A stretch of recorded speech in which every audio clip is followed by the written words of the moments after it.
women are less into chess than men. Your romantic relationship should be your number one priority. Sora is dangerous and I would not grant my rights to it, which I know you did. Hello, everyone. Today, Andrea and I have prepared hot takes. And by prepared, I started working on mine last night. Andrea, when did you?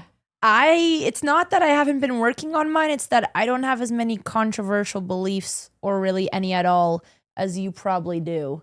Like mine are all really mild. I had to delete a lot of mine because I didn't want to get in trouble. You should share the deleted. Nope. Yeah, like mine is like steak is overrated. Coachella's bad. Twitter sucks. Okay. Like mine. All right, let's slow down. Okay. Let's start with the first one. Steak is overrated. Tell me more. I can't taste the difference between one of these deluxe $200 steaks and a $20 steak that I could get at the grocery. And so I think it's a scam. Just because you can't tell the difference. I just don't think it's necessary. What about the quality of the ingredients? Like if it's organic, if it's grass-fed, does that matter? I don't think I can taste it. I don't really know if grass-fed makes a difference. This was my other thing. Like, okay, organic ingredients, I think so. I actually think that these are not hot takes, though. These are not hot takes. Why don't you start us off? Well, you gave us 3. We can't move on. Okay, Coachella. You don't like Coachella. Why? Well, these are not good. And also, like, half of them I can't even share because I want Coachella to book me one day. So I don't want to say it's bad, but I think it's the worst American festival, and I also think it's a scam. Like, if you compare it to Tomorrowland, they have bikes and people, like, transport you, and it's nice. Coachella, it's a shit show. You show up in the desert. You walk for miles. You're inhaling dust. No one's taking care of you. Random people are shouting at you on the street trying to sell things. At the venues, you can barely even see your favorite audience because, like, there's so many people, it's hard to find a good spot. I just think it's poorly coordinated, but it's still a festival I'd love to play. So I'm not gonna. And the food is really good. What? No, the food is really good. Yeah, but I mean, I don't go to a festival to eat food. Yeah, that's true. And I didn't feel like the sound system was that You good. had one more take. What was it? I think Threads is better than Twitter. Or X. Please. I think so. Please. I don't like X. I feel like it's just now the whole point of, I just feel like too many people nowadays are using X just to build an audience from hate mongering. While there is a lot of hate mongering on X, I also think it's where like some of the most interesting intellectual conversations are actually happening. And if you're not on X, you're not a part of them.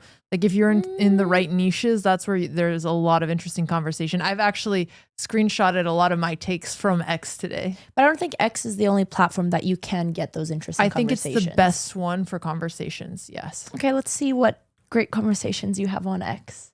Okay. I'd love to see. So I made a doc with hot takes. It's 23 pages long. However, that's because a lot of it includes screenshots from X. Okay. Which hot take do I want to start off with? Like, they're not crazy. Start with the spiciest one of them all. This was a take on women in male-dominated fields that I really agreed with. Okay. This is from... Also, I'm going to credit if there's somebody who said my take better than I did in the comment, but maybe I'm not going to do it every single time because that's going to be disruptive, but we'll put them as a caption. Yeah. Okay. Unpopular communication advice. The best way for women in tech to be taken seriously is to talk more about tech and talk less about being a woman. You don't see Gwen Shotell navel-gazing about being in a male-dominated field when she talks. It's about space. Emily Choi is one of the most admired and respected executives in tech. I've heard multiple CEOs say, I need an Emily. Don't ever remember hearing Emily dwell on being a female minority. When she talks, it's about crypto or the Philadelphia Eagles. And the point about this is I've gone to a lot of these like women in male-dominated space events, especially when I was younger. And a lot of the discussion would be on like, oh, like what challenges do women face and things like that, instead of talking about like the actual cool shit that brings us there. No, I agree. I just assumed that was the norm. Like I remember when we started in chess and chess streaming, we always hated those conversations and you specifically would never entertain it. So I just assumed not only in tech, but all the fields and the women that I look up to don't have those conversations. So I just assumed that's the norm. I didn't think that it's a polarizing take to think that women shouldn't be spending the time talking about that. Yeah. But I do know what you're talking about. Well, if I was going to do a women in chess thing, we'd just like actually talk about chess.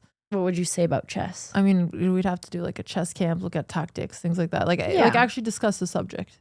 Yeah, no, I agree. Hey, are you enjoying watching this for free? You can watch it not for free. Check out our Patreon. We have a community and we will read your comments. We also have sibling photo dumps and a lot more. All right. My next hot take. There's a tweet about this. But I had actually written it on my own too. The tweet is, make money, invest in your looks. Society is very cruel to broke women who aren't conventionally attractive. My take on this is that it's GTO strategy for women to use their looks while they can. When I say GTO, I mean game theory optimal. It's like the correct way to play the hands you've been dealt. And when I say that, I think there's a lot of challenges to being a woman in society. If you're given any advantages, you should use them. But you have to obviously be careful in how you use them, not in a way where it's like you're leaning too much in your looks or you're not building other things. But if you are working in a field like dressing nice and taking care of yourself, and if you have any competitive advantage in it, being okay with it and not feeling bad about it is how you should deal with it. Okay, since you're referencing to this as game theory, I don't know much about game theory, but the basic thing is like there's always like a loss and a win. What would be the losses or the disadvantages of this? So I think the argument is that like sometimes if for example, if you're a woman in tech, like you're told like look more like a guy, you don't want to attract attention or things like that. Or even just like not prioritizing your looks in certain ways where they can be a really big advantage. So it's like acknowledging that you didn't make these rules. These are the rules. If you want to win, how do you take advantage of the rules? I mean, this is kind of funny because I remember a specific example, and you can decide whether or not to include this. But I remember when I was kind of talking about being like so fed up with comments on the internet that I just want to wear trousers and everywhere I go. And I was like, why can't I just wear baggy clothing? And I went through a stage where like I only was wearing baggy clothing. And I was like, oh, my favorite female DJ, Charlotte DeWitt, like they're doing it and they're still number one, the female DJ. And I kind of saw it as a protest against, not even a protest, but honestly just being tired of it.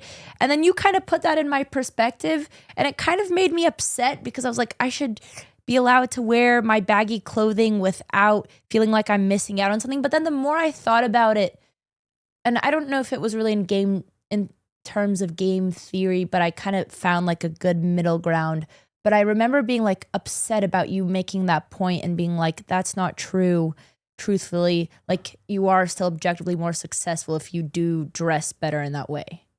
But that's the thing about GTO. Like even in poker, GTO is not always correct. Like sometimes you're playing the person or you have a feeling or a gut feel. So I am particularly using GTO for this example where it's like, if you were just trying to optimize for the benefits you get from society, leaning into being attractive will help you a lot as a female. That doesn't necessarily mean it's like the best thing for every particular case or that you can't overdo it. I remember now the example I was giving you against this is I was saying, look at Billie Eilish. She's the number one pop star. She was the youngest female pop star. She only wears baggy clothing. Yeah, but like her hair, her makeup, everything is always done. Of course. I was trying to say it was more of a sense of identity and that sometimes having that I feel like can give you more of an edge than the other one. But then you were just saying in a larger pool of people. Yeah, I'm talking like in generalized, like not wearing sweats to go somewhere. Of like course. Dressing up a little bit or putting in effort into how you look is actually going to help you a lot. And it's one of those things where like it's annoying to say and it could be a sensitive topic because you want to be more than your looks and women are way more than their looks. But if I was just talking purely objectively, it helps a lot. No, I agree. And I think there's a middle ground. I feel like most things, the pendulum went really extreme, maybe. It honestly depends really like what field you're looking at. But yeah, I mean, I was talking to one of my friends and she purposely tries to dress like a boy so that people don't realize she's a woman on her team. And like if she would go to conferences before, like people would, try to touch her inappropriately or do things like that. So she in particular feels the need to dress like that. So there's always exceptions to the rule, but just like in general, if you're a kid in college or you're trying to get a job or you're trying to go on social media, taking care of yourself in that way is going to have a really high ceiling for you. Yeah, I agree. Obviously, there's edge cases.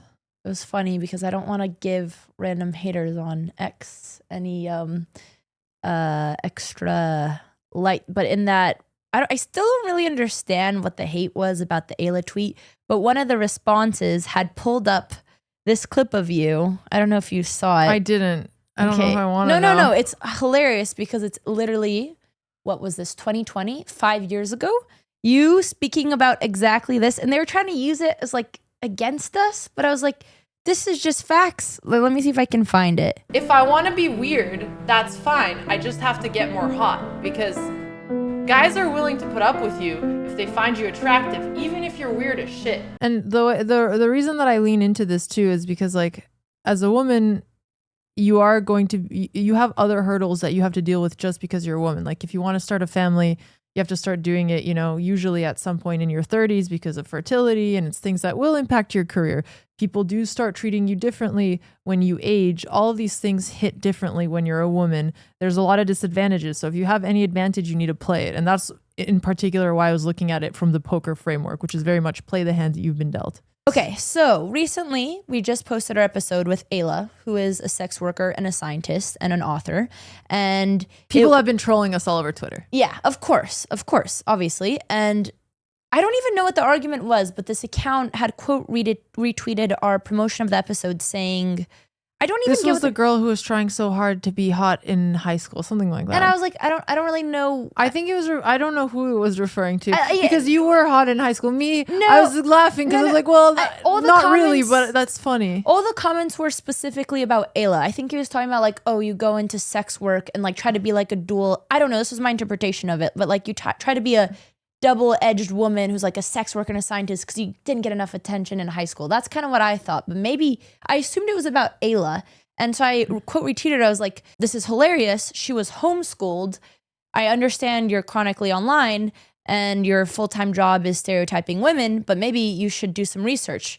And then they actually deleted it. And I had also deleted my retweet this morning because I was like, why am I giving attention to trolls? The craziest thing is the troll sent me a message. It's like, hey, if this is bothering you, actually please let me know. And I was like, oh, is this a troll being nice to me? Well, what was weird is I saw like they had mutuals where like some people we knew followed them. So I was like, this is not just an incel with terrible manners. In those replies where they were using that video of you again, like I think the whole argument of that and the reason they brought up that video was kind of to show like, oh, like we're vain, like we're using our looks to get, like that's why they had used the video of you to continue to prop up this argument, which I just didn't see them as connected at all. And I was like, that's facts. Like I actually think this is a really interesting argument because people like that think that they're using it as like a diss, but I just don't see that as an insult. It's like, it's a product of like things that society nowadays, sometimes I see a comment and it's like, you only get views because you're a hot girl. I'm like, you think I'm a hot girl?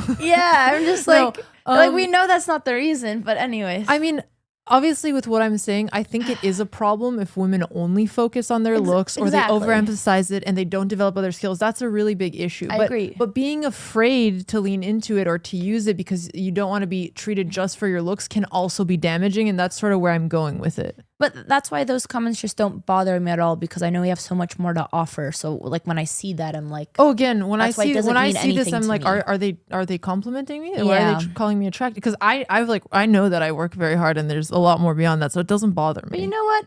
I'm impressed that the internet troll took down their tweet. Did they actually? Yeah, they deleted it. I think that's also why they reached out to you. Like when I literally started my rant today with like, I hate Twitter because people are just hate. And this is the first time that something like that has happened where the person actually backs back. I know a lot of people. Oh, they messaged me too and said, if this is actually bothering you guys, I'll stop. Yeah, they did message. I think that's why they deleted it because I replied. And that was clear that it actually bothered me. I'm going to send them a nice reply. Although, sorry, I'm not done with this rant. What bothered me is that I looked at this girl's account and all she does is like stereotype women like it was the Red Scare girls. I don't listen to their takes. I know they're a political podcast. They're not just political. I don't even, I've listened to their podcast. And it was just like another thing where like they're kind of putting them in a box and just trying to diss them. And it just kind of made me sad. I don't like rage baiting. That's just like, women. I don't like doing just negative talk towards other people. And like I'm not upset that this account, honestly, like No, they I'm sort of not. brought more I'm not views either. to And the I'm tweet. impressed that they apologized and reached out. Like they're clearly not just in it. I just don't understand why they build audiences doing that things. That's just like when I literally coming back to my argument at Twitter, I just like it's so easy to get likes doing those things, to do something that you can hop on a bandwagon where you can easily hate on someone. And I guess maybe you're doing it because you're just increasing engagement, but like you're not getting paid. And like this is a reasonable person doing it because they had the heart to say, hey, if this is bothering you, I'll stop. So like they're actually like, I respect them, but I just don't understand why people do that. That's my rant. But anyways. I'm really bothered that you don't like X. X for me is the most interesting platform, especially for me because I'm like really into these like sub niches, like even for chess or crypto or AI or existentialism or all of these interesting topics. And like the takes I get on Twitter are the conversations that I sometimes have in my own head that I cannot properly word. And I get so many new ideas and thoughts just based off Twitter in a way where I haven't experienced off any other platform. So to me, it's a very special place. No, I mean, if I was in these communities and if I saw these tweets, I would love it. Like, honestly, sometimes it's late night and I'm like, I don't have any books I want to read, but I want to like read something where I feel like I'm learning something. I don't have anywhere to go. But for me, unfortunately, because it's more of a normie feed, like I don't use it. All I see is people just building engagement off of hate. So all I see it is literally just like one super extreme point of view. And that's all that I see. Yeah, no, for sure. I mean, it took a long time to train my algorithm and be like when I see something I don't like, I comment, I say, don't show me more like this. Like I actively try training my algorithm. And even for today's episode, I was looking through a lot of my bookmarks just for like some of the takes that I wanted to develop. I was like, oh, this is so interesting. Like I need to come back to these. It's actually just such a cool place for cool thoughts, new thoughts. I'm curious if people listening to this, what are your opinions on Twitter? Maybe I just need to take more time to train X, it. Andrea. Sorry. Just Twitter just rolls off the tongue better. It does. I have an Aella hot take on here. It started with a tweet saying, what opinion about sex will have you like this? With a man in the middle and a lot of knives pointed at him. And Aella replies, it's unusual for sex lives to stay good in 20+ year relationships. Sex lives have an expiration date. And I paused, and I wouldn't know because I haven't been in a 20+ year relationship. But to me, this seems very true. And I know when you start seeing someone and you're infatuated, like the idea of, at least for me, of like your sex life eventually getting bad or your affection decaying or things like that is really scary. But I think if this is something that is going to happen at one way or at some point or another, maybe you work more on it or you find ways. And sex, at least in like a long-term marriage, is a really important way to bond. Like you release all of these chemicals when you're together and things like that, and things that are actually really important for a relationship. So that decaying over time has pretty big repercussions. Agree or disagree with Aella's take? Well, as somebody who's been in a not 20+ year relationship. My issue with this is that, and this is obviously a generalization, but most men in a 20+ relationship are always happy to get sex. Most women, I just feel like in general, don't care for sex as much, especially as the relationship grows older. And maybe that's just bias, like from knowing family history. But even when I speak to couples who are in an open relationship, it's always because the man needed it more than the woman. So I feel like in general, I don't know if this is like an evolution thing. And obviously there's a ton of outliers to this. But generally, I feel like women don't really need sex as much as the years go on in a relationship. So I also feel like, I think it also depends where a woman is, like if you're going through menopause and like you don't have a sex driver anymore, I mean, like things there's happening so to many your body, reasons. Like, yeah, that's going to be one of the reasons. And obviously that's not true for all women. I'm not trying to generalize, just an example of what could happen. No, but I just feel like men get hornier than women, so they just need sex more often. So I feel like this problem of losing attraction isn't really a problem for women because they don't really need. But it's a problem for a relationship. But for the relationship as a problem. Whole, yeah. If you were no longer interested in sex and your partner was, would you allow them to go outside of the relationship? I mean, I think if I was completely against it and I was asexual, I would probably have to be open to it because I would understand. What if they want it once a week and you want it once every 3 months and they feel like their needs are not being met? What do you do then? If it's like a time thing, I'm sure there's some middle ground there where you could be like, okay, sure, we can meet in the middle. I think it's more if like you're completely asexual, then I would be understanding. But if it's more like, oh, I'm not completely asexual, then we meet in the middle. Well, it takes me to one of my other hot takes, Okay. which is that couples that are serious, like when you're dating for marriage or your life partner, you should start therapy or like couples counseling as soon as possible. And the reason for this is a lot of problems in relationships are because of unmet needs. And a lot of times you don't understand what the other person wants. And as things build up over time, it's a lot harder to repair versus if like there are discussions you're having moving forward. And if you build a really solid foundation and like you actually take the time to understand their needs and communication and all these things, it's going to help into everything. This was actually something I was talking to two of our close friends. They did this 4 months into having a new relationship. They went to a couples retreat where most of the people were there for divorce. Damn. They're getting married now, by the way. And they went and like they worked through all these things, and they said it was one of the most helpful things they've done for a relationship. I've wanted to gift some of my friends getting married this, and they got really offended by the idea of it, so I didn't. But that's one of my other hot takes. And the other hot take is that your romantic relationship should be your number one priority because your life partner has almost like the biggest impact on your family, your kids, who you become. They're your best friend. They're who you're going to spend most of your life with over time for most people. And if that is true, you have to treat it very, very seriously, prioritize them and work on things like this because every single relationship has problems. Like the longer a relationship goes, the more difficult it is. Like if you do things like this pretty seriously, like it's going to impact both of your happiness and long term. Okay. For your first point. So then I've been with Bennett for more than a couple months. Do you think we should start therapy? 100%. That's so funny. Bennett does this thing. It's really sweet where like sometimes he does it like 2 times a month and he's like, babe, is there anything I could be doing better? Is there anything that's, and like, I'm genuinely like, no, I'm like, maybe you could pick up your laundry, but really not. And I don't have any qualms. And he asked me really, and then I ask him back, is there anything? And like, we just check in with each other. And I kind of feel like that's our form of like, I don't feel like we need a therapist. I don't know. To me, it really depends on the person because I totally understand. Therapist is not the right word, but like even doing a weekly, monthly check-in. Checking in, like, is there anything I can be doing better? Is there anything that's bothering you? Although I think if people did start with a therapist, even if it didn't make sense at the start and it's just easier and like you learn about the other person, probably over time, it's still better. Yeah, but I guess my point is like Bennett asking me this question, literally, if there's anything I'm holding, which there's literally been nothing, I would bring it up and I feel so comfortable doing it.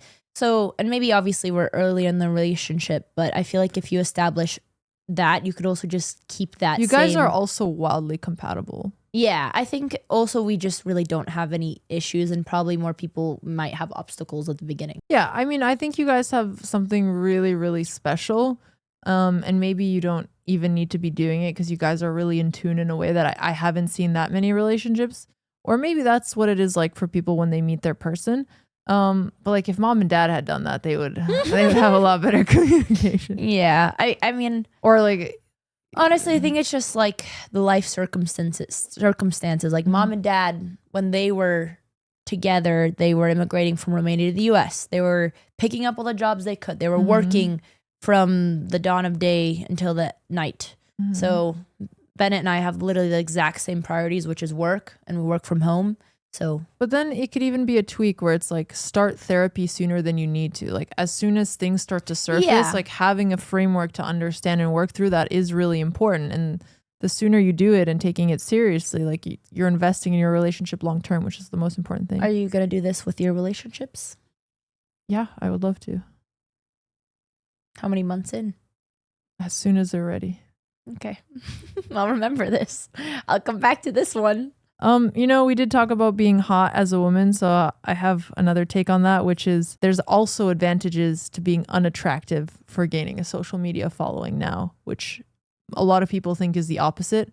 A lot of people associate having to be extremely conventionally attractive with social media success, at least as a woman. And I read this tweet, and it's basically the idea that instant relatability is also important. Like people would rather buy from somebody who looks like them and not a model. And the tweet is giving this example of a UGC or like user generated campaign that they had with a brand. And they gave 2 different people to make a video with. One was conventionally attractive, one was not. And the person who wasn't conventionally attractive actually ended up having way more downloads, which is something people wouldn't expect. The opposite can apply, but I think it's much harder to be successful that way. I think that's changing. My hot take is that it's changing. Oh, it's also hard to really, it's harder also where you draw the line, like for this campaign, like what are we talking about, you know? I'd like to see the comparison. Because everyone's definition of beauty and attractiveness varies. Well, personally, like, I would rather buy a skin or makeup product from somebody who like has my problems or my skin textures. Or on TikTok, I've been seeing a lot more ads where it's like, if you need to do some kind of shaper or things like that, it's not models who are trying it on. It's like people who actually have like different looking bodies and people who the product works on. Whereas like historically, those ads have been done on people who are already perfect or beautiful before. Makeup ads as well. And you see this shift that's like going from picture perfect people to more normal people. No, I definitely feel that. And the women that I resonate with on social media are also like, you know, the ones with big followings. I notice like I feel so happy when there's someone with my body type who's doing really well in their field or in music or in something, and like they're not just like the skinny model. For sure. And I'm not using the word ugly. I'm just saying like not conventionally attractive, or even people who are just more normal looking, so to say. Yeah, I don't see this really working for female creators. I think because people generally have the expectation that like the hotter you are, the better you'll do on social media, and that matters more than anything. And what I'm trying to say is like actually there's like a nuance to it and it's changing. I just still think those people have to work harder. Like they have to be funnier. They have to work. I don't know. I just think they do have to work harder to right now, at least, to have virality. I don't know about that. I think if you lean into relatability and things like that, like you have to find your angle. You have to have a great personality. For example, like you'd be hot and you can get a ton of views and have a shit personality, but you can't not be attractive, have no interesting takes. I think if you're hot but you have a shit personality, you can get views on certain things. But like you have to be extremely hot, because there's so many extremely hot people who are still not getting views. Of course, it's saturated. Yeah. But I still think that's much easier. I still think that if you're not conventionally attractive, you have to work harder. That's what people thought, and this ad showed differently. It's really interesting, and that generally makes me happy. And like I do relate with that, and the people I relate with are always the more human and like the more natural and whatnot. And it makes me really happy that people are more open about this. So I'm not trying to be a hater at all. I'm just trying to question this theory, because like I generally do like that. This is one that Patty Galloway posted. He's somebody who does a lot of advising for creators, and he had brutally honest advice for YouTube creators, and I more or less agreed with most of it. You don't deserve more views. You're not good enough. Don't fall into the trap of the frustrated artist who's angry at the world for not recognizing their talents. If your videos are not getting views, you are not good enough at the game of YouTube yet. Videos get what they deserve. And of course, there's a caveat, like you started a new YouTube channel, it takes like 3 months for discoverability, etc. I'm just saying over time. Agree or disagree? I'll go through the next one after. For YouTube and for content, I agree, because I also think if you are someone who's going to make it, you have to get through that period. But I think for other fields, for example, music, I don't think that applies necessarily. Like I think there's a lot of really great music. This is particularly but I think for for the YouTube world, yeah, I agree. And I also think that if you're going to be a successful creator, you have to like be okay knowing that you're going to put a lot of stuff out there and it's sometimes going to get no views, and you have to keep going through that. And if you give up because you're not getting views, then you're clearly not doing it because you really love it, and you're not going to succeed. Next.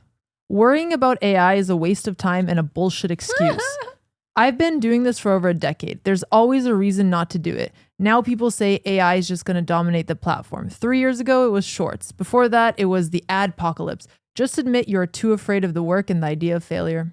Wait, this is for YouTube? So this is for new people who are getting into YouTube. We're like, oh, I don't want to be a YouTube because like AI content is flooding the market, which it is, and it's like going to be predominant. But it's just like people using excuses to not be a creator because of whatever the new technology is. Oh, like when people say like AI is ruining art, I think again, the really great artists and the people who are going to make it are not going to disappear or go anywhere because of AI. If anything, people will get more and more creative and use AI to work with. I think for YouTube, I would say I agree with this. Like, obviously, I've seen insane AI creators already. And I think you might have to come up with something that's more personality based and maybe things that used to go viral, like Minecrafters doing the same thing. I don't really have a good example, but that's one that I've seen made with AI. I think you need to be more and more personable, which I think in general is a good thing.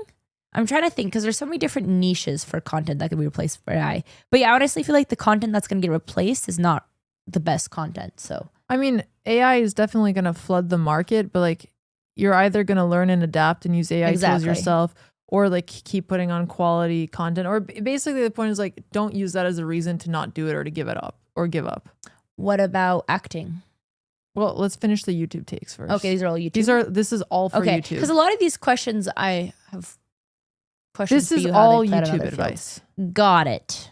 Because we have so many YouTubers who listen to this podcast. I'm kidding. Hey, these are my hot takes. Okay, this is my last hot take I'll take for the YouTubers, which is stop fucking listening to advice instead of posting videos. Spoiler alert, you can't grow a YouTube channel without posting content. Too many people read all the threads, watch the podcast, don't take action, post a video. And like the take, I agree with this more than anything, is like the biggest way you're going to learn to YouTube is actually posting and iterating.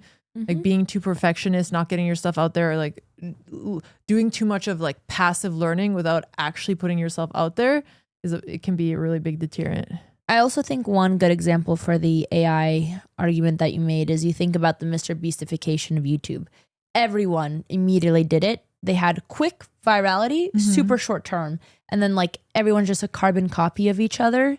And you haven't built any audience that's actually there for you. So I would say that the Mr. Beastification is a very good example of AI is going to do a similar effect. So the people who are just trying to like hop on a bandwagon and copy a trend and copy another person, not be yourself and not actually find something that's unique for you are not going to stick around. So yeah, I agree with both of those. Our current education system is broken. The way we make, especially like high schoolers and middle schoolers, sit in lectures for 8 hours a day where they're just passively listening is a horrible use of their time. We met with this school called Alpha School while we were in Austin, and a lot of people on stream when I talked about this were like giving me backlash for it, but hey, this is our hot take stream.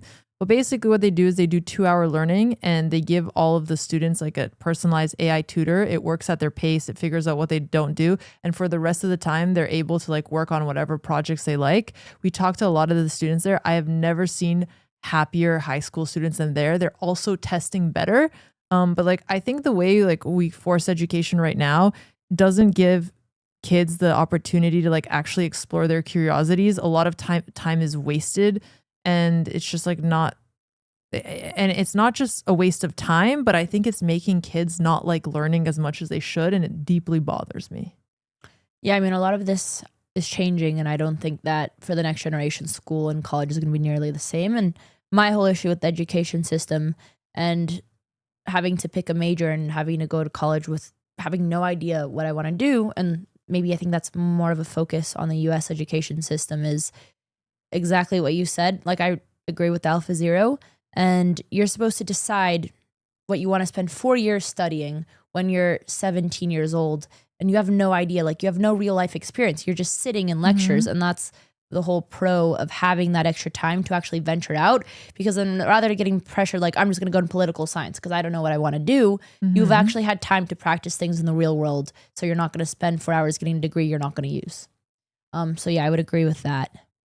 Also, as you guys are listening, if we give a take and you disagree, put your constructive criticism in the comments. I am happy to change my mind on things if I'm given info for the other opinion that I think makes sense. And I think the hard thing with that, again, I think there's like a middle ground for everything. And I was thinking back to, for example, learning mathematics. And I remember like math was the one subject in school I was really advanced in, and I would take a lot of extra tutoring. And I had this really old Japanese tutor. He was like 70 years old, maybe. Yeah, I don't want to insult him. Sorry. We'd go to the library. It's really quiet. He'd pull up like these insane calculus problems. Like some of them would take you like 2 days, and he was like one of the top math scholars. And I was thinking, I was like, would I want the art of that to be lost? Because really there's not, with AI, I don't see much unless it's going to be so hard to convince someone to want to go major in mathematics because AI can solve everything. All the hardest math problems in a couple years, AI is going to solve. Totally, but I think it's like learning how to count and how to do math. It's that more was like my learning point. how to use your brain. That's my point. But that's not what I'm saying. I'm just saying like the AI tutors are helpful because they scale teachers, because having one teacher for one student would be very expensive.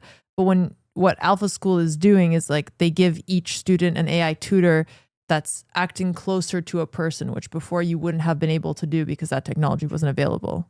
The point I was trying to get to was, with less hours of school, you're spending less hours on regular subjects, whether they're STEM or history or literature. Mm-hmm. So I think the counter argument is, what part of those subjects are kids losing skills like problem solving and other things? And I think that's like such a gray area. They still test higher though. They test higher on like math, writing, and reading. Probably because they're just focusing on, but then I feel like they're probably just focusing on the STEM parts that are applicable to the test, which I think like if you're not trying to become a mathematician is okay. I don't know if like they're in particular studying for the test or not, but that could be a good point.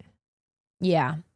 I feel like they're probably optimizing just for test scores. How much from what you learned in high school do you remember? No, exactly. Like I remember more history now from a podcast I listened to about something I'm actually interested in. Math, I spent 6-7 years doing like extra math and getting extra credits and going to community college when I was a freshman, and I've forgotten all of it and I'm never going to use it. And the other problem is like if you're doing really well in a class, you can't really do more or like advance faster in our current system. If you're behind, like you don't really get that extra support. So that's why I also like the fact that it's like personalized and like you're going at the rate. But that you could fix as well without decreasing the amount of regular hours. Like you could give kids just better use of their electives if they want to get ahead in something. I think having things be as personalized as possible is the best solution to that though. No, I agree with that.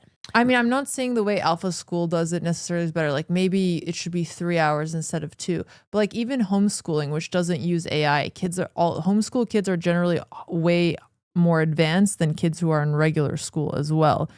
And they also have more free time. No, I think the whole argument of by decreasing hours and some of these more traditional school things, you get a more personalized experience, which I think is great. But I also wonder, like when you mentioned test scores, this is going to be so hard to even compare, because I don't even know if for the next generation, like SATs are going to be a thing. I feel like with AI, I don't know, but maybe not. Why do you think with AI you don't know if SATs will be a thing? I'd be so curious about what it's like to be in high school right now, because you can write an amazing essay.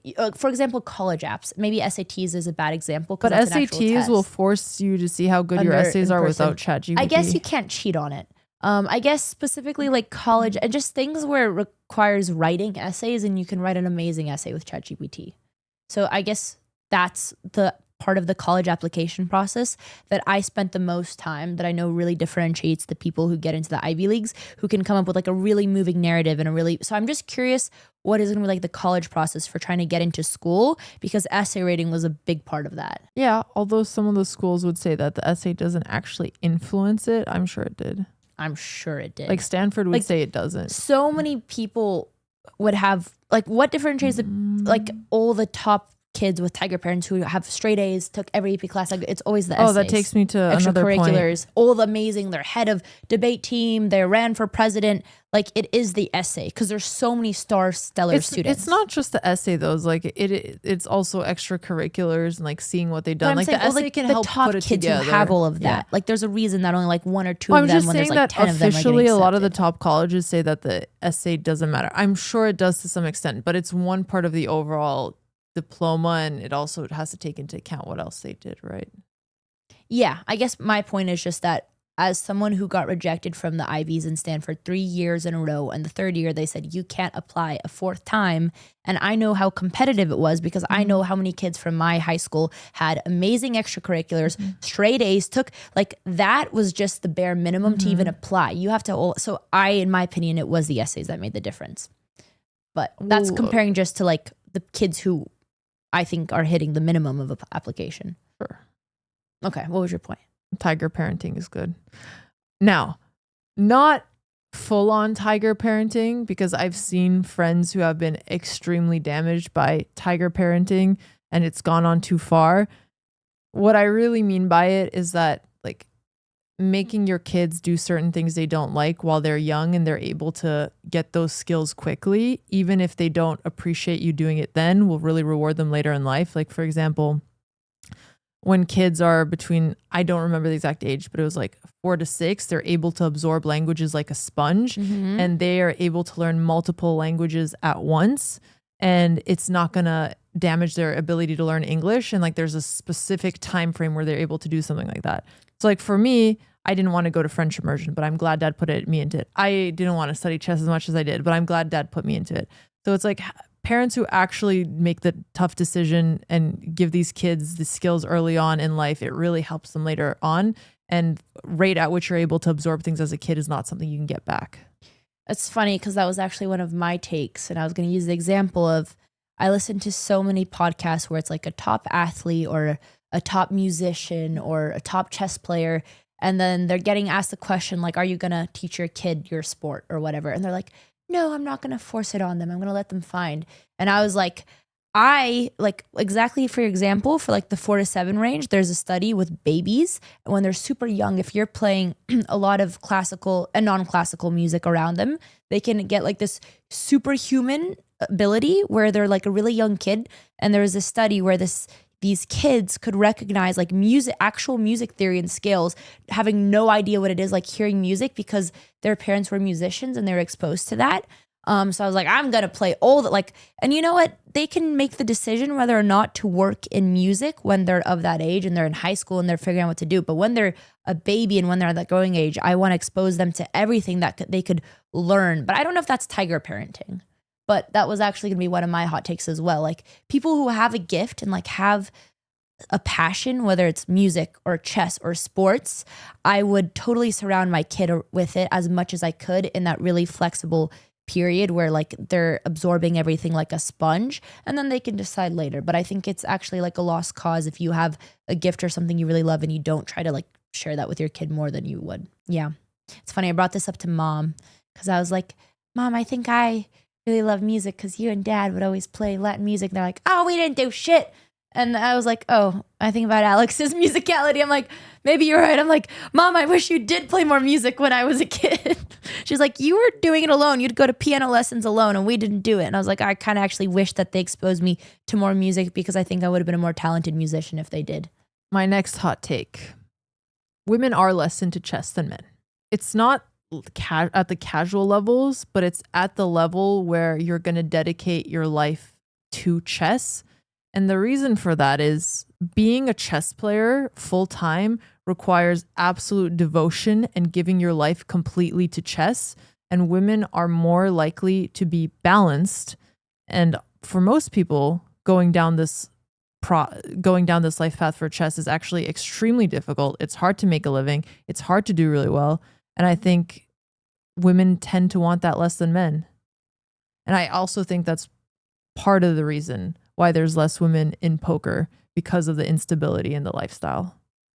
Where would you draw the line for other male-dominated STEM fields, like mathematics, for example? This is a take that I have mostly thought of towards chess. But wouldn't the same thing apply to something like math? Well, no, because math you can make a legitimate career for, but like I've seen a lot of my guy friends who are good at chess, like want to go full-time into chess, knowing that they're not going to be able to make a living because they're not going to be a top player. Whereas like the very talented women would always be like, this is not the kind of life I want to live. I would rather do something else. Yeah, I mean, I don't think it's a hot take, but like trying to be a professional chess player as a struggling artist, like you wouldn't want your kid to just be a musician. That's always a side hobby. So I think the hot take is trying to be a professional chess player is a terrible career choice unless it's like a backup or a second hobby, but not your main thing. It's a really, really hard career choice. But like men are more likely to like give away and devote their life and do that. But I also, yeah, honestly though, I just feel like in general, as the years go by, less and less people are going to pursue professional chess career, like especially right now. For sure. So I think in general, it's just losing importance as a job too, unless you're an awesome chess content creator But Although I think like more even people that. are going to go into chess as like a hobby and as something they like. So the game could still grow, but just going to compete, like trying to make, like I think that art might even be lost in like 50 years. Well, if AI solves everything and we're just doing things for meaning, maybe more people will have time to just like focus entirely on what they enjoy. That's true. But also at that point, like the economy is going to be so bad. 99.9% of like the working labor jobs might be replaced. So like, yeah, maybe the really wealthy get into chess, but Well, it depends on like how optimistic or not you are. I think obviously short term it's going to be really hard, like while people are getting their jobs replaced, but there isn't a support system. But there's also the optimistic take of like, yes, AI is going to lose jobs, but maybe AI is also going to solve problems or like create some kind of universal basic income or find ways that it's not winner takes all and it like lifts everybody's tide, and more people are now not having to work for money anymore, but they have time. Like that would be the utopian take on what AI can do. I've heard that take about the universal basic income. I don't know if I believe it, but I've heard it. And yeah, it's the only like optimistic view. But it could be cool. We could kind of return to a spot where chess is again like the respected, I don't want to say like aristocratic, I don't know what the word is, but you know, like during the Cold War times, like the countries would represent their excellence with like their chess team. So maybe people come back to that in a way. Maybe. Well, that's just optimistic view, but. Next take. The most important requirement to being a good chess player or talented in any of these difficult fields is not IQ, talent, or even hard work. It's passion. I really agree with this. And I also think this applies to most creative jobs as well. Like back to my favorite book, The Big Magic by Elizabeth Gilbert. She was giving all these examples about people at Influencer who are really talented writers, much more gifted than her, but she made it and they didn't because they just didn't want to put in the work. So I think in the long-term gains, that is what differentiates it. And skill doesn't matter that much in the long term. It doesn't matter more than, well, I also think passion in a way is a proxy, because if you're passionate Yeah, about I was something, gonna say, you're what is probably good at passion? it. You're Yeah, probably going to be passion is a hard working word. hard on it. Passion It's is still a the mix. number one. Yeah, passion is a mix of that and hard But work. you basically have to really, really like something for the rest to come. Because that's what I was going to say. I feel like passion and hard work are kind of intertwined. So I would say more I don't than know if that's IQ necessarily true, because like you could be grinding at something you don't like and starting to get results. Like for me, I didn't really like chess until later, and a lot of the grind felt very hard. But like when we talked to Magnus and he talked about studying chess, like he didn't even know what advice to give to people to study chess because he just loved chess and would work on it all the time. Well, maybe I misunderstood, but isn't the argument that you're saying I'm just people saying that can succeed with hard work without? I'm just saying that if you're going to be really good at chess or something like it, passion is the number one most important thing. Like Yeah, if you but were you to have also to just pick said that you can use hard work to make it. Yeah, but I'm saying it's not going to get you as far. Like You're saying somebody who's not passionate about its topic and is just like grinding and they don't enjoy the work is never going to be as good as somebody who's passionate. Yeah, but I don't know if the example that Magnus did it, because Magnus did work hard. I just feel like, yeah, passion feels hard like work. but it didn't feel like work to him. And But he did work, so he did so many hours. I don't know. He just did it because he loved it. But that's still we hard don't work know how to many me. hours he did actually. There's no way. I've heard stories about him training as a kid. I think that What passion is stories? intertwined. Like him working hard and putting in hours. I'm sure. Maybe like when we asked him, he didn't like even have the advice for how he trained. he It was said very when he was particular for young him. he did. He said like once he like got really gifted, sure, maybe he Yeah, didn't but think it was about like it as him well. focusing on chess in the ways that was interesting to him versus doing like Yeah, a but that's still structured work regular- is my point. That's I still don't know. work. I actually would argue that that's more play. Like when you're spending time on something that you really like, it feels much different than work. And of course, But you're you're gonna have to still put the work working in. on your craft. Okay, to settle this debate, like somebody who is passionate and is enjoying their time and is like picking what to study and is putting in 10 hours is going to do some better than someone who's just like doing 10 hours because they see it as putting in hard work. Yeah, I agree. I agree with that. I guess, yeah, I agree with that. I guess I just very much see that you can work, that play can be work if you're putting hours into your craft and you're enjoying it. I still think that means you're working on your craft. For example, music. I really want to become a skilled music producer. I've set the goal to spend 30 minutes to 1 hour a day on Ableton. But I think it feels like play because you're passionate about it. If you weren't passionate about something, it would feel like work. Yeah. That's fair. And this is not, so I'm also not even saying that like work doesn't matter. I'm just saying like this is a number one most important indicator on if somebody's going to get good at it. What differentiates work from passion is that work you can do without actually like really being interested in what you're doing. You're just doing it to work. Yes. Or you're just doing it to get better. Okay, that I understand. Okay. Yeah. Like if you're studying for a test and like you want to get a good grade, you could put in the work. But like if you're studying for a test and you're really passionate about the subject, and you're putting in the work, it's still going to be different. Okay. I don't know. I was questioning you so much because that makes total sense. Because I remember when I was a kid, I'd have to come home every day from school and I'd have to go into this small dark closet and I would have to work on chess. And I would spend so many hours, but I was really probably getting like 20 minutes of productivity because not a single bone of my body wanted to do it. And I wasn't really loving what I was doing. And I finally am in that place in my life where like when I am working, everything I work on now I love. So I forgot that you can actually work on things you don't love. So that's why I was like pushing back so much. No, I mean that like I know what it's like to brute force things you don't like. Yeah. And it's like I'm putting in the work, but it's so much harder and I'm getting so much less out of it. Yeah. No, I remember that. Versus when you're like following your curiosities and your passion. I don't know if this is a hot take.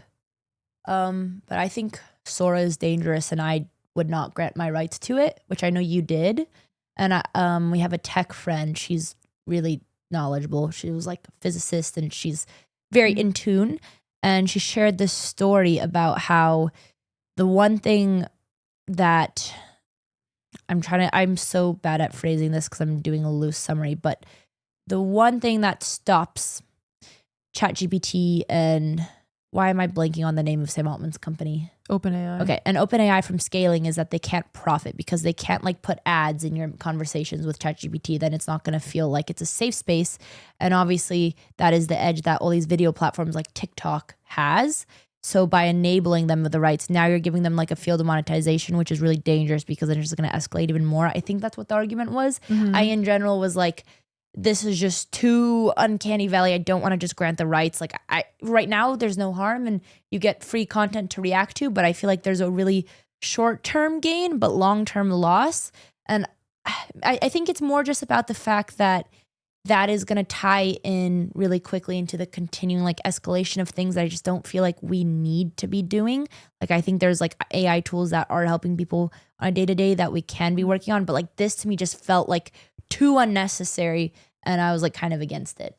No, I mean, I think it's fair to have that opinion. I always get excited when I see something new and I get curious. Of course. Like I really wanted to make a page and like see what people would make about me. But I was like, I don't think it's worth long term granting the rights of my image. I mean, you could take it back. Like, can you though?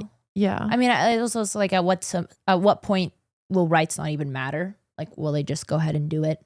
When will that become a norm? But yeah, I mean, we'll have to see if the legal system catches up to that and what you're going to do. Because like people can already train models if you're a creator based on everything you have. They're just like I think we're going to get there anyways. I just think this would escalate it. And like you're still giving a giant company your rights. Well, I think the argument Liv is trying to make is a bigger one of we need to slow down AI overall just because AI is the biggest threat possible to humanity. And that I agree and the with. argument that like if you're helping OpenAI monetize, you're helping them move faster. And then it goes into like deeper questions about, okay, but in terms of the AI race, is OpenAI one of the companies you want to get there first versus the other ones? Is it something inevitable? Is it not? And that's like a much more complicated topic that I'm not going to dive into. I agree with that. When Sora was popping off, Jake Paul tweeted about how he was an investor in OpenAI. And all of crypto Twitter was like, oh God, this is the top. We're so cooked. And they always say that with things like that. But ironically, I think Jake Paul is doing better than 99% of VCs out there. And I think it's very funny that people see that as a negative signal because what a lot of like these celebrities or creators are doing is like getting equity in companies early as a creator advisor. And there are some like really famous celebrities who are incredible angel investors like Ashton Kutcher, Jared Leto, who have used their fame in one thing to like start being actually really good tech investors, or the chain smokers, for example. Absolutely. So I just thought it was funny that people were shitting so hard on Jake Paul, particularly for this, when it's like he's actually, because of his connections and who he is going to get into way hotter deal than most VCs would.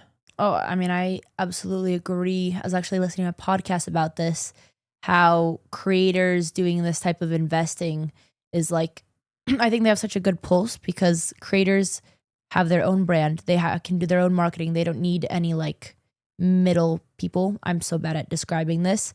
So are you talking about investing or starting companies? Kind of how they tie into both. Like the fact that a creator is a brand itself, like just from that type of thinking, how that kind of applies to investing. It's more, maybe not that apply, but for example, like the biggest, okay, so Mr. Beast, his biggest profit is Feastables right now, not his content. Jake Paul, it's Prime. So the fact that Logan Paul. Yeah, sorry, get him confused. So the fact that creators are like the biggest monetization is like their brand themselves, and the fact that they don't need marketing companies, and that more and more like, yeah, you're not going to need to be doing advertisement. It's like you are just selling like your brand. Yeah, partly. I mean, one of the takes I have on here is that with like the costs of technical development getting lower over time because of AI tools, marketing is going to soon become as important as technical talent for startups, which historically hasn't been the case. Like being technical has always been king in places like Silicon Valley, and like marketing teams have usually been seen as second tier. But now that the cost of technical talent is going down over time and distribution is going to matter more, it's finally the marketer's time to shine. And I've seen takes with this that also apply to like content creators, where it's like startups should consider like doing mixes where like they bring on a content creator for distribution, give them percentage, etc. Well, yeah, my question for you is going to be for that marketing. Don't you think it's much smarter for them to go to creators specifically rather than marketing agencies or companies, which is what they used to? Well, they wouldn't go to marketing agencies. Like usually you'd have like a marketing co-founder, or you'd bring them on at some point, or like most of the times at the start it's like founders doing all the sales and things like that. I think this is particularly for consumer brands. So like you're not selling to other companies, you're selling to people. And if you're selling to people, figuring out that marketing now is going to be more important. And yeah, like you're going to bring in like a traditional marketer, or like a growth hacker is what they call them in Silicon Valley. But now going to do that with creators is another strategy. Although that being said, I think that the value creators bring is actually going down over time because Why? I think it's harder to convert people to products than ever before just based off of your following. I think followings for most creators, like you could get a lot of views, yes, but like YouTube doesn't even show your videos to your subscribers anymore. It's like harder than ever to have a true core community because you get a lot of views, but not as many of them are there for you. So like if you launch a product, if it's not good and it's like marketed very well, people aren't just going to go there for you. Where in the past, I think they would. Yeah, I mean, I think now there's more creators than ever. So obviously like the great sample pool of people are not going to all have personal brands. So it's harder to find people but it's with also personal brands because there's way more. Everyone's famous these days. Yeah, but it's more than that. Like on Twitter, on YouTube, your video is not going to do well unless it's good. Like it's because it's not being shown to your subscribers anymore, which is another hot take I have, which is like follower count doesn't matter anymore, which is basically like now you actually just have to be making really good content for it to do well. So it's like you shouldn't partner with a content creator thinking that like, hey, they have 10 millions of fans, so I'm going to get 10 million people. You should look at the views they get, and they'll be like, this is how much they're actually getting per video. Like partner with creators who know how to make good content. Cause like that's totally the only way you could really. Yeah. I mean, I just think that's like companies being kind of, I don't know a better way to say this, a little silly when they think that they're getting a good deal because they're getting a creator with 5 million followers, but they don't realize that half those followers you can get by just farming viral reels, and all the followings you're getting are not really like applicable or transferable or anything. So I just feel like that companies who are just kind of not doing a good job assessing the Any creators they're bringing. companies who are doing influencer marketing that are using followers as a main metric have it's a no huge idea what they're mistake. doing. Yeah. And if it was me, I would like fire the person in charge of I that. agree. I mean, I would assume that people do more research and like actually look at the content they're posting, see the comments, see the likes, see the engagement. But yeah. Yeah. I mean, marketing. I understand okay, so caveat. It's different if it's like a big brand that's just going for visibility and they're like trying to be like, oh, like this is a creator who has a lot of followers, their face is known, even they convert us, that's fine. But if it's somebody going for conversions, engagement is king. That's the only thing that matters. Yeah. Which, speaking of, another hot take, I think you'll have some thoughts on this as well. Streamers who are viewbotting are hurting other people in the entire industry, and it is unethical. And this is a tweet from XQC. Twitch has cracked down on bots in the 2 or 3 days, and viewbotters, victims of viewbotting, have been exposed. This was a few months ago. Streamers that are part of groups of orgs are seemingly being botted much more heavily. I don't want to start witch hunts, but the data is interesting. And I'm not trying to start a witch hunt either, but for any streamers who are buying bots, like I have heard from industry people that they don't want to invest in Twitch anymore because the conversions are really bad. And a big part of that is botting. What's really hard about this in general is that at a certain level, if you're big enough, you can't tell the difference for an extra 40, 50,000 because the chat's already moving fast enough. And there's like not even 40, 50,000, maybe like even 5 to 10. Yeah, I mean, it literally applies to both scale. Like for some of the top streamers, and like I could give really good specifics, but I don't want to do that. Mm-hmm. But I totally agree with you that it hurts other streamers and it hurts the ecosystem because brands are going to go to those people instead. And so then to compete with them, you have to just continue botting so that you can keep up when like realistically that's not even or for the people who have organic views, they get less brand deals. But on top of that, then the brand deals see their things not converting. And then they don't want to come back and Twitch and reinvest. Sponsors are going to Twitch. Yeah. I mean, I was really like when Miz brought up number one bots and ads, I was like, actually, like ads have been a huge downfall of Twitch. Like I had never seen so much engagement where people were relating. And I was like, that's actually so realistic. And so many people were agreeing with it. And yeah, I mean, I think Twitch is just kind of on the downfall, unfortunately. Maybe they're on the downfall in some ways. They're still like bringing in new audiences with people like Kai and Speed. But the other thing I want to say is that like for the streamers who are doing this, I can only imagine that like they're getting bigger sponsorship deals, like they're staying more relevant. Like it has such a huge positive effect on them that it's also really hard to stop. And I don't want to say that lightly because I think again it's like really easy to witch hunt and point fingers. Like I see why like you would want to continue doing something like that.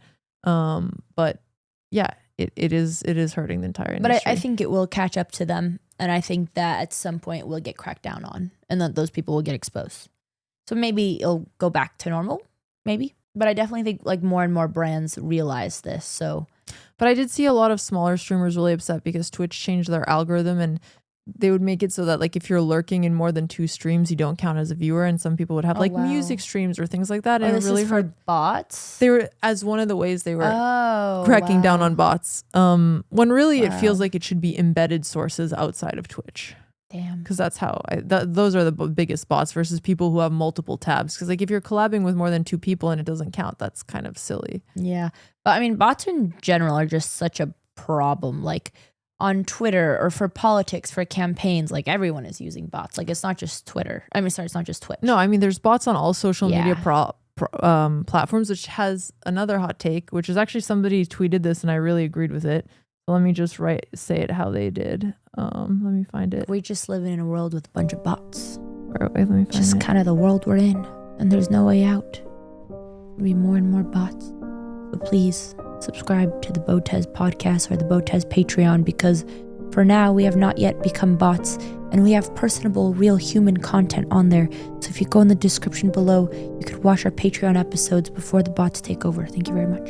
We are humble streamers trying to compete versus the bots. Okay, I couldn't find the tweet, but it was along the lines of like at some point there's going to be a new social media platform that requires human verification. So it's not AI, it's not bots to be a part of this. Like you have to verify your identity. And I think that's something we're going to need very soon. This is just for what social media? Or this is just a take that there will be a social media platform in the future. Either social media platforms are going to integrate it on their own, although I don't know if they want to do that because then they're going to hurt a lot of engagement and they're going to lose revenue. So it might have to come from a startup who's like willing to do it from scratch and do it as part of their marketing, where it's like human only social media platform. Like imagine a Twitter or a Facebook or an Instagram and it's just humans and it's no AI and it's no bots. I mean, I would love a world where if you want to tweet, you have to actually verify your identity and people know your real name, because then there's going to be so much less anonymous people saying absolutely crazy shit that they think they're never going to be held accountable for. I would push back on that a little bit, because I think sometimes like people are at risk of losing their job if they have an opinion, like a political opinion that their employer doesn't agree with. But I think having to verify your account to prove you're a real person, even if you're anonymous public facing, but at least you know it's like a real person, is already very helpful. Okay, ideally, I think we live in a place and we get to a society where like you're not going to get fired for your political views. But I think like it's really interesting. Right now, it's a lot more extreme. Like there's these trials, like you see what's going on in England right now. What's going on in England? Is it London, England? Anyways, in the UK, fish and chips. In the UK, there's all these trials where like they're putting people in jail for tweets. Oh yes, for inciting violence. Yes. But they physically have not any idea. And obviously, like you shouldn't be inciting violence. You shouldn't be telling people like go get someone. But like there's like it's really not that black and white. Like they're actually talking about people like maybe like bad groups of people or like causing harm to people. It's hard, whatnot. But I just think in general, like the policy of like people would do a lot less harmful things like inciting violence online if they actually felt like, oh, they could be held accountable for this. And I just feel like the verification. So I would think that the good from that cause on society, like especially right now, where I think like that is going to get more and more of like one of the dangers of social media, would outweigh the cons. And ideally we live in a place where like it's not something really stupid where like if you have a political view that doesn't align with like your school system, you're not going to get fired as like a teacher or something. Yes, but at the same time, I think people do have some right to privacy and they need a safe space to discuss their thoughts without being held accountable by like their family or friend. Like, because maybe they have an opinion that their friends and family don't agree with. Like, how are you going to talk about, like, let's say somebody's closeted gay. No, I agree. And they can't talk about it publicly because their friends and family will know. Like, you do need privacy for some I guess things. like my point is like the public doesn't know your identity. It's more just like for legal purposes. And for like internet trolls who are like actually doing really bad things on the internet, there's more of a fear that you could be held accountable.